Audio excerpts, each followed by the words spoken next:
तेलंगाना के farmer chief minister KCR अन्ना की सेहत में आ रही है अब कुछ बेहतरी। कुल्ले की हड्डी सरक जाने के बाद से पहले में अब में कुछ आया है फ़र्क, मगर वो फिलहाल अस्पताल में ही ज़ेर इलाज है और कर रहे हैं आराम। बड़े बड़े लीडर्स व farmer chief minister Chandrababu Naidu वगैरह ने अस्पताल पहुंचकर की है इनकी इयादत, मगर डॉक्टर्स ने दिया है मज़ीद कुछ दिनों के लिए रेस्ट करने का मशवरा। इसीलिए भी फ़िलहाल अब तक तो केसीआर अन्ना सोमाजीगुड़ा में मौजूदा उनके अपने भरोसे वाले यशोदा अस्पताल में ही शरीक है और फिर आहिस्ता आहिस्ता चलने की भी कोशिश कर रहे हैं, क्योंकि 7 दिसंबर जुमेरात को तेलंगाना स्टेट में से बीआरएस की हुकूमत गिर जाने के बाद से केसीआर अन्ना भी गिर गए थे। असेंबली इलेक्शन में बीआरएस पार्टी की हार के बाद से मेंटली रिलैक्स होने के लिए केसीआर अन्ना यर्रावली में मौजूदा अपने फार्म हाउस में गम को भुलाने की कोशिश कर रहे थे, जहां वो 7 दिसंबर जुमेरात को आधी रात को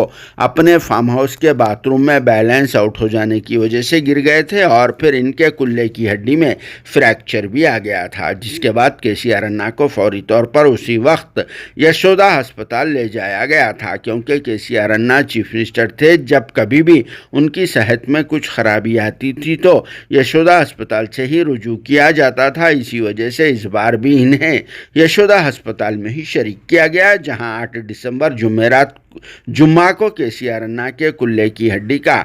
ऑपरेशन किया गया और अल्लाह पाक के फजलो करम से केसीआर अन्ना के कुल्ले की हड्डी का ऑपरेशन कामयाब भी हुआ, मगर डॉक्टर्स ने मज़ीद कुछ दिनों के लिए इन्हें मुकम्मल आराम करने का मशवरा दिया है, क्योंकि एक तो एज फैक्टर होने की वजह से ऐसी हालत में केसीआर अन्ना को बहुत ही ज़्यादा केयर करने की ज़रूरत है। वो इसलिए भी कि इलेक्शन में हार के बाद और फिर बीआरएस हुकूमत के चले जाने के बाद से केसीआर अन्ना बहुत ही ज़्यादा गमगीन हो गए और फिर इसी वजह से भी वो बैलेंस आउट हो जाने से बाथरूम में गिर पड़े। और बड़े ही ताजुब की बात है कि बाथरूम में गए जब ऐसी हालत में इन्हें पकड़ने के लिए वहाँ इनका कोई एक खादिम भी मौजूद नहीं था, क्योंकि ऐसे टाइम पर कोई एक तो खादिम साथ रहना चाहिए। अगर ऐसे वक्त पर साथ नहीं रहे तो फिर ऐसे ही हादसात पेश आते और हड्डियां वगैरह भी टूट जाती हैं।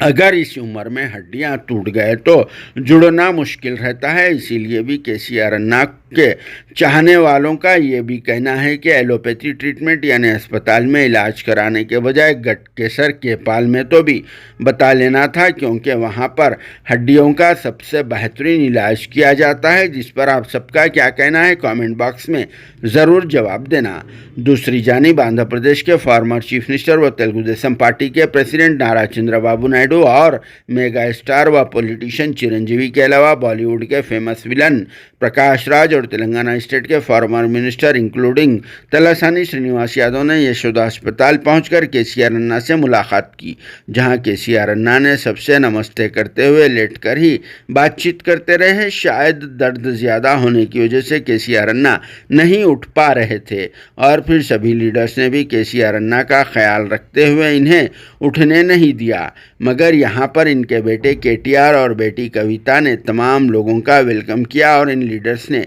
केटीआर से बातचीत करते हुए केसीआर अन्ना के सेहत के बारे में मुकम्मल जानकारी हासिल की और फिर इनकी जल्द से जल्द सेहतयाबी के लिए अपनी नेक तमन्नाओं का भी इजहार किया। तो इस मौके पर हम भी हमारी टीम की तरफ से फॉर्मर चीफ मिनिस्टर केसीआर अन्ना की मुकम्मल सेहतयाबी और उनके कुल्ले की हड्डी में जल्द से जल्द दर्द ख़त्म हो जाने के लिए दुआ करते हैं और आप सबसे भी गुजारिश करते हैं कि केसीआर अन्ना की सेहत के लिए शिद्दत के साथ दुआ करें।